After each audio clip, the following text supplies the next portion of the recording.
सभी साथियों को नमस्कार। एजुकेशन स्पेशल यूट्यूब चैनल में आप सभी मित्रों का बहुत बहुत स्वागत है। जैसा कि सभी साथियों को पता है कि एजुकेशन स्पेशल यूट्यूब चैनल एक ऐसा ऑनलाइन प्लेटफॉर्म है जिसके माध्यम से समय समय पर आपको शैक्षणिक गतिविधियों की जानकारी मिलती रहती है। आज फिर एक महत्वपूर्ण वीडियो हम आपके लिए लेकर आए हैं। पूरी वीडियो को विस्तृत रूप से जानेंगे। वीडियो को शुरुआत करेंगे। शुरू करने से पहले यदि आप चैनल पर नए हैं और अभी तक आपने चैनल को सब्सक्राइब नहीं किया है तो मित्रों सबसे पहले आप चैनल को सब्सक्राइब कर लें, बेल आइकन को प्रेस कर लें ताकि आने वाले वीडियो के नोटिफिकेशन आपको मिलते रहेंगे। साथ ही साथ आप वीडियो को बिना स्किप किए हुए अंत तक पूरा देखेंगे ताकि पूरी जानकारी यहाँ पर आपको स्पष्ट रूप से मिल सकेगी। आइए जानते हैं। आज मैं आपको बताने वाला हूँ यशस्वी इंट्रेंस टेस्ट यट यट की जो परीक्षा है वो किस प्रकार से उसके सामान्य प्रश्न हैं जो आपको बताने वाला हूँ।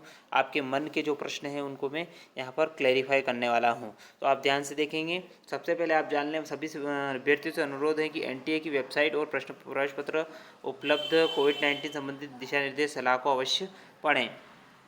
यह दस्तावेज अभ्यर्थियों द्वारा हमारे सामने रखे गए कुछ सामान्य प्रश्नों को उत्तर प्रदान करने का एक प्रयास मात्र है। हालांकि यह सूची न तो संपूर्ण है और न ही इस विषय से जुड़ी तमाम जानकारियों का एक स्रोत होने का दावा करती है। इसलिए अभ्यर्थियों को सलाह दी जाती है कि वे स्वहित में एनटीए वेबसाइट पर प्रदर्शित सूचना विज्ञप्ति को देखें और सुनिश्चित करें कि वे पात्रता मापदंडों को पूरा करते हैं। अक्सर पूछे जाने वाले जो प्रश्न हैं केवल एक त्वरित संदर्भ के लिए आपको प्रश्न उपलब्ध कराए जा रहे हैं, उनके उत्तर आपको बताए जा रहे हैं। परीक्षा अवलोकन से संबंधित पहला प्रश्न यहाँ पर मन में उठता है कि यशस्वी एंट्रेंस टेस्ट किसके लिए है। तो मैं आपको यहाँ क्लियर कर देता हूँ कि यशस्वी एंट्रेंस टेस्ट यशस्वी योजना के तहत पहचाने गए विद्यालयों की कक्षा 9वीं और 11वीं में पढ़ने वाले अभ्यर्थियों को छात्रवृत्ति प्रदान करने हेतु पात्र अभ्यर्थियों के चयन के लिए है। दूसरा है परीक्षण का प्रकार क्या है। परीक्षण का प्रकार यह एक वस्तुनिष्ठ प्रकार की परीक्षा है जिसमें बहुविकल्पी प्रश्न होते हैं। प्रत्येक प्रश्न के 4 संभावित विकल्पी उत्तर होंगे। अभ्यर्थी को किसी भी एक विकल्प को चिन्हित करना होगा जिसे वह सही या उसे उपयुक्त उत्तर मानता हो। परीक्षा आयोजित करने का तरीका क्या है। जो परीक्षा आयोजित करने का तरीका है वो परीक्षा सीबीटी मोड में आयोजित की जाएगी, यानी कंप्यूटर बेस्ड टेस्ट होगा। परीक्षण में बहुविकल्पी प्रश्न शामिल होंगे। चौथा प्रश्न, आवेदन करने के लिए सभी कौन पात्र हैं। आवेदक भारत का नागरिक होना चाहिए, उन्हें केंद्रीय सूची या ईबीसी या डीएनटी के अनुसार ओबीसी एनसीएल होना चाहिए। कक्षा 9वीं के लिए आवेदन करने वाले अभ्यर्थी का जन्म 1/4/2006 से 31/3/2010 दोनों दिन सम्मिलित हैं के बीच होना चाहिए। कक्षा 11 के लिए आवेदन करने वाले अभ्यर्थियों का जन्म 1/4/2004 से 31/3/2008 दोनों दिन सम्मिलित हैं के बीच होना चाहिए। आवेदक के माता या पिता अभिभावक की आय 2.5 लाख रुपए से अधिक नहीं होनी चाहिए। पहचान किए गए विद्यालयों की कक्षा 9वीं और 11वीं में पढ़ना चाहिए। शैक्षणिक वर्ष 2021-22 के दौरान 8वीं या 10वीं कक्षा उत्तीर्ण होना चाहिए। कृपया इस संबंध में अधिक जानकारी के लिए आप एनटीए वेबसाइट पर सूचना विज्ञप्ति को आप अवश्य देखें। मुझे छात्रवृत्ति प्रदान करने के लिए योजना के तहत पहचाने गए विद्यालयों की सूची कहाँ मिलेगी। आप इस वेबसाइट पर जाकर सूची देख सकते हैं। https://yat.nta.ac.in पर आप देखेंगे तो वो सूची आपको यहाँ पर उपलब्ध हो जाएगी। परीक्षा की तारीख क्या है। परीक्षा की तारीख रहेगी इसमें 11 सितंबर 2022। परीक्षा की अवधि क्या है। परीक्षा 3 घंटे की है। समय क्या है, दोपहर 2 बजे से शाम को 5 बजे तक इस परीक्षा का समय रहेगा। क्या कक्षा 9वीं और 11वीं की परीक्षा एक ही सत्र में एक ही समय में आयोजित की जाएगी। तो मैं उत्तर यहाँ पर आपको क्लियर कर देता हूँ। हाँ, कक्षा 9वीं और 11वीं दोनों के लिए परीक्षा एक ही सत्र और एक ही तिथि में आयोजित की जाएगी। अभ्यर्थियों को यह सुनिश्चित करना होगा कि वे अपने लिए निर्धारित प्रश्न पत्र का ही उत्तर दें जैसा कि उनके प्रश्न पत्र पर दर्शाया गया है। परीक्षा किन शहरों में होगी ये भी आप जान लो। जिन शहरों में परीक्षा आयोजित की जाएगी उनकी सूची इस वेबसाइट पर आपको उपलब्ध मिल जाएगी और उपलब्ध सूचना विज्ञप्ति अनुलग्नक फर्स्ट में ये आपको मिलेगी। इसके बाद अगला है परीक्षा की योजना क्या है। क्या कितने भाग होंगे, कौन सा विषय रहेगा, प्रश्नों की संख्या कितनी होगी, प्रति प्रश्न कितने अंक रहेंगे, कुल कितने अंक होंगे। तो यहाँ पर क्लियर कर देता हूँ। 4 भाग में होगी जिसमें पहला भाग गणित होगा, 30 प्रश्न होंगे और प्रत्येक अंक के प्रश्न के 4 अंक होंगे, कुल 120 अंक यहाँ होंगे। विज्ञान के 20 प्रश्न होंगे, 4 अंक के होंगे, 80 अंक होंगे। सामाजिक विज्ञान के 25 प्रश्न होंगे, 4 अंक के होंगे और कुल 50 अंक यहाँ पर होंगे।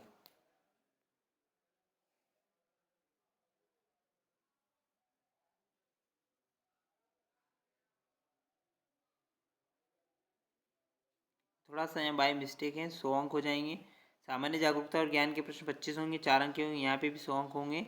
ऐसे करके 200 और 200 400 अंकों का कुल प्रश्न पत्र होगा, जिसमें 100 प्रश्न होंगे।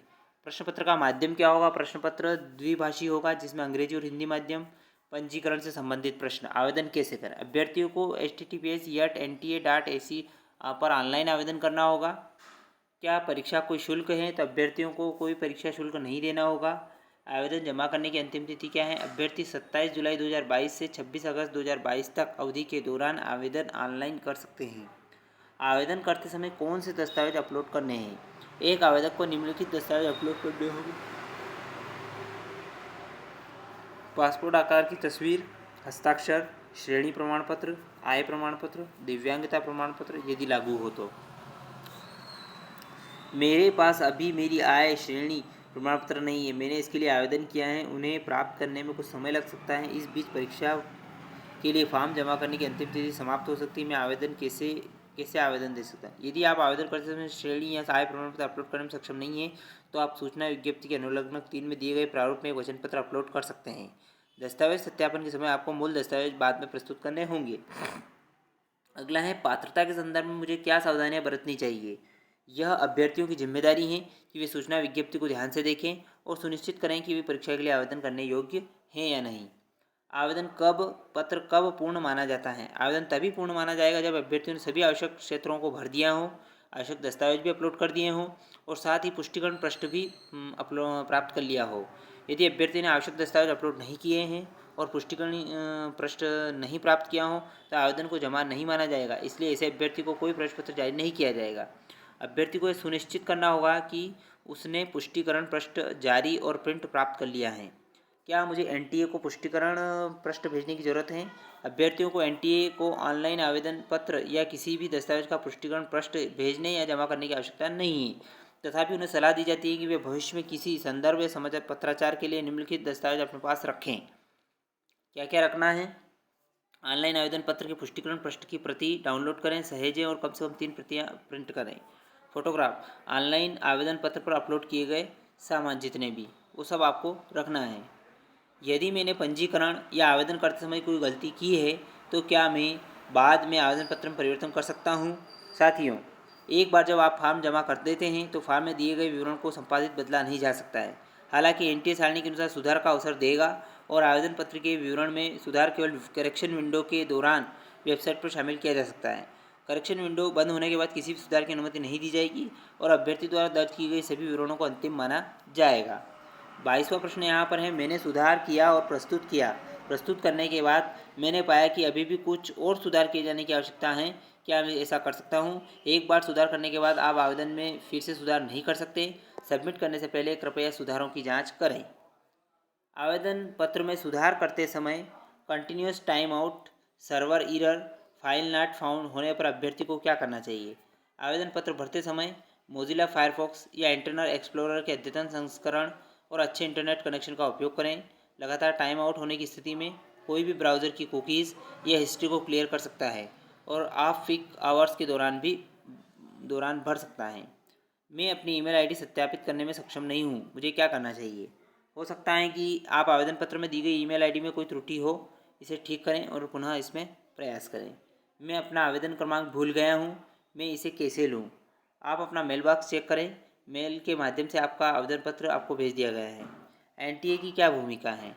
एनटीए की भूमिका अभ्यर्थियों के पंजीकरण, प्रश्न पत्र जारी करने, परीक्षा आयोजित करने, चुनौती के बाद उत्तर कुंजी को अंतिम रूप देने, प्रक्रिया और परिणाम घोषित करने, स्कोर कार्ड प्रदर्शित करने और मेरिट सूची को अंतिम रूप देने और प्रदर्शित करने तक ही सीमित है। छात्रवृत्ति प्रदान करने में एनटीए की कोई भूमिका नहीं है। अगला जो प्रश्न है, प्रवेश पत्र और परीक्षा संचालन से महत्वपूर्ण प्रश्न जो उससे संबंधित है। मुझे अपना प्रवेश पत्र कैसे मिलेगा?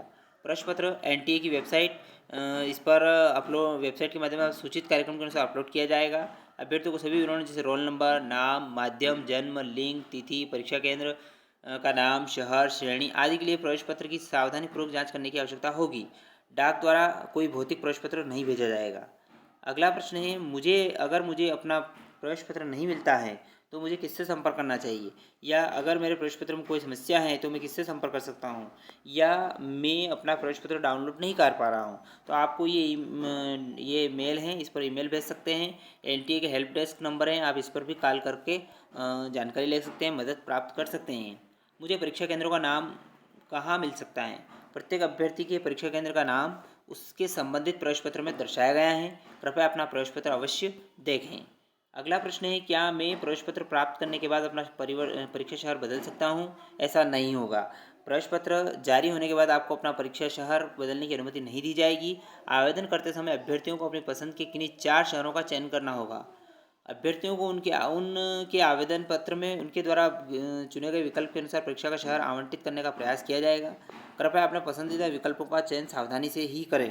हालांकि व्यवहार्यता के आधार पर शहर को बदलने का अधिकार एनटीए के पास सुरक्षित है। एक बार चुने जाने के बाद परीक्षा शहर केंद्र को नहीं बदला जाएगा। अगला प्रश्न है, क्या मुझे प्रवेश पत्र पर अपनी तस्वीर चिपकाने की आवश्यकता है? प्रवेश पत्र में कोविड-19 संबंध में एक घोषणा सह वचनबद्धता शामिल है। केंद्र पहुंचने से पहले आपको घोषणा पत्र वचनबद्धता के नीचे अपनी तस्वीर और बाएं हाथ के अंगूठे का निशान लगाना होगा और दिए गए स्थान पर अपने माता पिता के हस्ताक्षर भी आपको लेने होंगे। आपको परीक्षा केंद्र पर निरीक्षक की उपस्थिति में प्रवेश पत्र पर हस्ताक्षर करने होंगे। परीक्षा आयोजन से संबंधित प्रश्न। परीक्षा केंद्र पर रिपोर्टिंग का समय क्या रहेगा? कृपया प्रवेश पत्र देखें जिसमें ये इस पर प्रदर्शित किया जाएगा। परीक्षा केंद्र में प्रवेश का न्यूनतम समय क्या है? 1:30 बजे तक। यदि मैं समय से पहले परीक्षा पूरी कर लेता हूं तो क्या मैं परीक्षा कक्ष छोड़ सकता हूं? नहीं, आप परीक्षा हॉल से तब तक नहीं जा सकते हैं जब तक कि आपको परीक्षा समाप्त न हो जाए और निरीक्षक आपको जाने की अनुमति न दें। परीक्षा हॉल के अंदर किन वस्तुओं की अनुमति आपको होगी? आपको निम्नलिखित वस्तुओं को परीक्षा केंद्र में ले जाने की अनुमति होगी: व्यक्तिगत पारदर्शी पानी की बोतल, व्यक्तिगत हैंड सैनिटाइज़र, एक साधारण पारदर्शी काला नीला बाल पेन, एनटीए की वेबसाइट से डाउनलोड किए गए स्वघोषणा उत्तरदायित्व के साथ प्रवेश पत्र, A4 साइज आकार पर एक स्पष्ट प्रिंटआउट विधिवत भरा हुआ और फोटो चिपकाया गया हो, वैध आईडी कार्ड फोटो के साथ स्कूल आईडी कार्ड या आधार कार्ड, पासपोर्ट, राशन कार्ड या सरकारी एजेंसी द्वारा जारी कोई भी आईडी कार्ड आप ले जा सकते हैं। उपस्थिति पत्र पर चिपकाने के लिए एक तस्वीर आपको ले जाना है। इसके बाद अगला प्रश्न यहाँ पर आता है कि क्या मुझे परीक्षा केंद्र पर नया मास्क दिया जाएगा? हाँ, आपको परीक्षा के दौरान परीक्षा केंद्र पर नया मास्क पहनना आवश्यक है। क्या मुझे रफ कार्य के लिए कुछ खाली पृष्ठ परीक्षा केंद्र पर ले जाने चाहिए? नहीं, रफ वर्क करने के लिए आपको परीक्षा केंद्र पर 5 खाली पृष्ठ दिए जाएंगे। परीक्षा के पूरा होने पर अभ्यर्थियों को इन शीटों को निरीक्षक के निर्देशानुसार निर्दिष्ट बॉक्स में छोड़ना होगा। क्या मुझे कैलकुलेटर ले जाना चाहिए? नहीं, आपको परीक्षा हॉल में कैलकुलेटर ले जाने की अनुमति नहीं है। क्या मुझे परीक्षा केंद्र पर निरीक्षक को प्रवेश पत्र जमा करना होगा? हाँ, परीक्षा के समापन के बाद आपको परीक्षा हॉल से बाहर निकलते समय अपना प्रवेश पत्र ड्रॉप बॉक्स में डालना होगा। क्या मुझे उपस्थिति रजिस्टर पर चिपकाने के लिए फोटोग्राफ ले जाने की आवश्यकता है? हाँ, आपको उपस्थिति पत्रक के निर्धारित स्थान पर अपना फोटोग्राफ चिपकाना होगा। अगला है, दस्तावेज ले जाते समय मुझे क्या सावधानी बरतनी चाहिए? फ़ोटो पहचान पर उस नाम से मेल खाना चाहिए जैसा कि प्रवेश पत्र में दिखाया गया है। यदि नाम बदल दिया गया है तो अभ्यर्थी को परीक्षा के समय संबंधित दस्तावेज जैसे कानूनी नाम परिवर्तन दस्तावेज आपको दिखाना होगा। मैं कंप्यूटर आधारित टेस्ट में प्रश्नों का उत्तर कैसे दूँ? सूचना विज्ञप्ति में कंप्यूटर आधारित परीक्षा में बैठने की प्रक्रिया पर निश्चित दिशा निर्देश दिए गए हैं, आप उनके माध्यम से जा सकते हैं। 42वां प्रश्न है, क्या मैं किसी कंप्यूटर से परीक्षा दे सकता हूँ? नहीं, एक अभ्यर्थी को उसे आवंटित परीक्षा केंद्र के पूर्व निर्धारित कार्य केंद्रों पर परीक्षा के लिए उपस्थित होना होगा। अगला प्रश्न यहाँ पर है कि क्या मैं प्रश्नों के बीच आगे पीछे जा सकता हूँ? हाँ, अभ्यर्थियों के पास यूज़र इंटरफेस पर उपलब्ध निर्देशों का पालन करने के प्रश्नों के बीच नेविगेट करने का विकल्प होगा। सबमिट बटन दर्ज करने से पहले वो कभी भी उत्तर विकल्प बदल सकते हैं। परीक्षा के दौरान मुझे क्या सावधानियाँ बरतनी चाहिए, ये भी मैं आपको बता देता हूँ कि कृपया सुनिश्चित कर लें कि स्क्रीन पर दर्शाई गई परीक्षा कक्षा 9वीं और 11वीं के लिए आप प्रवेश पत्र के अनुसार ही हैं। कोई भी विसंगति के मामले में कृपया निरीक्षक को तुरंत सूचित करें। यह सुनिश्चित करना अभ्यर्थी की जिम्मेदारी है कि वह प्रवेश पत्र पर दर्शाए गए अनुसार अपने लिए अर्थात कक्षा 9वीं और 11वीं जैसा भी मामला हो पत्र का प्रयास करता है। अलग अलग पत्र का प्रयास करने पर उम्मीदवारी रद्द हो सकती है। यदि मैं निर्धारित तिथि पर परीक्षा में उपस्थित नहीं हो पाया तो क्या होगा? किसी भी अभ्यर्थी को उसके प्रवेश पत्र में आवंटित परीक्षा केंद्र, तिथि, समय के अलावा अन्य परीक्षा केंद्र पर उपस्थित होने की अनुमति नहीं दी जाएगी। महत्वपूर्ण, जो लोग किसी भी कारण से परीक्षा की निर्धारित तिथि पर उपस्थित होने में असमर्थ हैं, उनके लिए किसी भी परिस्थिति में एनटीए द्वारा पुनर्परीक्षण नहीं किया जाएगा। परीक्षा के दौरान मुझे क्या प्रदान किया जाएगा? परीक्षा केंद्र पर प्रत्येक अभ्यर्थी को एक कंप्यूटर टर्मिनल के साथ एक डेस्क को एक रफ काम के लिए कुछ खाली पृष्ठ आवंटित किए जाएंगे। किसी अन्य पेपर शीट पर रफ कार्य नहीं किया जा सकता है, क्योंकि परीक्षा कक्ष के अंदर कोई अन्य सामग्री ले जाने की अनुमति नहीं होगी। परीक्षा के पूरा होने पर अभ्यर्थियों को इन शीटों को निरीक्षक के निर्देशानुसार निर्दिष्ट बॉक्स में छोड़ना होगा। हर अभ्यर्थी को मास्क भी दिया जाएगा। उन्हें हैंड सैनिटाइजेशन के लिए भी सामग्री उपलब्ध कराई जाएगी। मुझे कैसे पता चलेगा कि परीक्षा का समय कब समाप्त हो गया है? आपकी स्क्रीन से ऊपर दाएं कोने पर एक ऑन स्क्रीन टाइमर होगा, जो आवंटित समय के लिए उल्टी गिनती करेगा। अभ्यर्थियों को सलाह दी जाती है कि वे नियमित रूप से उसकी टाइमर की जांच करें और अपना समय सावधानी से आवंटित करें। यदि मैं आवंटित परीक्षा समय समाप्त होने से पहले परीक्षा समाप्त कर लेता हूं, तो क्या मैं जल्दी निकल पाऊं? नहीं। अभ्यर्थियों को वास्तविक चिकित्सा आपात स्थिति को छोड़कर परीक्षा की पूरी अवधि समाप्त होने तक छोड़ने की अनुमति नहीं दी जाएगी। परीक्षा केंद्र में कंप्यूटर सिस्टम के साथ किसी भी तकनीकी समस्या के मामले में मुझे क्या करना चाहिए? क्या मैं समय या उन उत्तरों को खो दूंगा जो मैं पहले चिन्हित किए हैं? नहीं, ऐसा नहीं होता है। यदि परीक्षा केंद्र पर कंप्यूटर में कोई तकनीकी समस्या है तो आप परीक्षा जारी नहीं रख पाते हैं, तो निरीक्षक आपको सूचित करें, वह समस्या का समाधान करेंगे। उचित प्रक्रिया के माध्यम से आपको किसी अन्य पीसी आवंटित करेंगे। अगले सत्र में आपकी परीक्षा का समय उस समय से शुरू हो जाएगा जब आपने अपनी परीक्षा बंद करी थी। आपके लिए समय की कोई हानि नहीं होगी। आपके द्वारा दिए गए उत्तर भी अपने आप सेव हो जाएंगे। आपके द्वारा उत्तर इनपुट का कोई नुकसान आपको नहीं होगा। अब परीक्षा के बाद के मामले क्या रहेंगे वो भी मैं आपको बता देता हूँ। क्या गलत उत्तरों के लिए नकारात्मक अंकन होगा? नहीं, गलत उत्तर के लिए कोई नकारात्मक अंकन नहीं होगा। इसके बाद क्या मुझे अपनी प्रतिक्रियाएं, प्रश्न और उत्तर देखने का अवसर मिलेगा? यदि मुझे लगता है कि मेरे विचार से किसी प्रश्न का उत्तर गलत है तो क्या मैं उस उत्तरों को चुनौती देने का अवसर मिलेगा? परीक्षा के बाद एनटीए वेबसाइट पर प्रश्नों, रिकॉर्ड की गई प्रतिक्रियाओं, अंतिम उत्तर कुंजी को एनटीए वेबसाइट पर सार्वजनिक सूचना के माध्यम से अग्रिम रूप से सूचित की गई तारीख पर प्रदर्शित करेगा। ऐसे अभ्यर्थी जो उत्तर कुंजी को संतुष्ट नहीं है, वे ऑनलाइन आवेदन भरकर दिए गए विंडो के माध्यम से 200 रुपये प्रति प्रश्न की गैर वापसी योग्य शुल्क का भुगतान करके चुनौती दे सकते हैं। हाथ से या फैक्स या ईमेल द्वारा आवेदनों पर विचार नहीं किया जाएगा। विशेषज्ञ प्राप्त चुनौतियों की जांच करेंगे। यदि आवश्यक हो तो कुंजी को संशोधित किया जाएगा। अंतिम सत्यापित उत्तर कुंजी के आधार पर परिणाम संकलित किया जाएगा। परिणाम घोषित होने के बाद उत्तर कुंजी के संबंध में की गई किसी भी शिकायत पर विचार नहीं किया जाएगा। चुनौतियों पर एनटीए का निर्णय अंतिम होगा और आगे किसी संचार पर विचार नहीं किया जाएगा। अभ्यर्थियों को सलाह दी जाती है कि वे सटीक तिथियों और अन्य अपडेट के लिए एनटीए की वेबसाइट जरूर देखें, उसके संपर्क में जरूर रहें। मुझे अंतिम उत्तर कुंजी का पता कैसे चलेगा जिसके आधार पर परिणाम अंततः संसाधित किए जाते हैं? अंतिम उत्तर कुंजी जिसके आधार पर परिणाम संसाधित किए जाते हैं, परिणाम से पहले एनटीए की वेबसाइट पर प्रदर्शित किए जाएंगे। मूल्यांकन पद्धति क्या रहेगी? यदि सभी विकल्प सही पाए जाते हैं तो प्रश्न का प्रयास करने वाले सभी छात्रों को पूरे अंक दिए जाएंगे। एक से अधिक विकल्प सही है तो उन सभी अभ्यर्थियों को अंक दिए जाएंगे जिन्होंने सही विकल्पों में से एक को चिन्हित किसी एक को चिन्हित किया है। यदि किसी कारण से कोई प्रश्न गलत पाया जाता है या प्रश्नों में कोई विकल्प नहीं है या अन्य तकनीकी समस्याएं हैं तो परीक्षा में बैठने वाले सभी अभ्यर्थियों को अंकों का लाभ दिया जाएगा। परिणाम कब घोषित किए जाएंगे? परिणाम संसाधित किए जाएंगे और स्कोर कार्ड एनटीए की वेबसाइट पर प्रदर्शित किया जाएगा। अपडेट के लिए एनटीए की वेबसाइट के आप संपर्क में रहें। योग्यता मानदंड क्या है? परीक्षा में योग्यता या उत्तीर्णता मानदंड जैसी कोई चीज़ नहीं है। अभ्यर्थियों द्वारा प्राप्त अंकों को स्कोर कार्ड पर दर्शाया जाएगा। क्या मैं परिणामों के बाद अपने उत्तरों की पुनः जांच के लिए आवेदन कर सकता हूं? नहीं। क्या किसी तरह की योग्यता सूची भी होगी?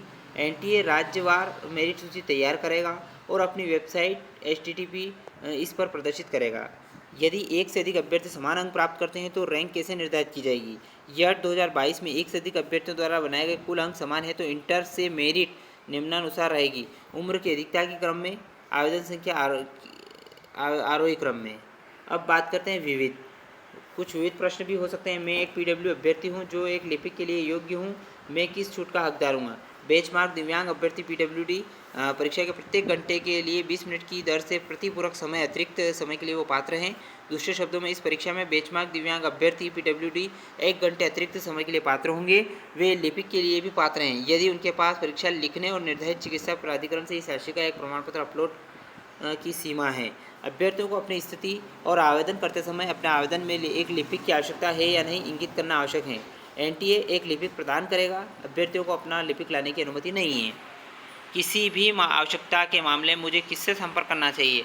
आप एनटीए को इस मेल पर लिख सकते हैं या एनटीए हेल्प डेस्क को कॉल कर सकते हैं। अभ्यर्थियों को सलाह दी जाएगी नवीनतम अपडेट के लिए एनटीए की वेबसाइट पर आप संपर्क करते रहें।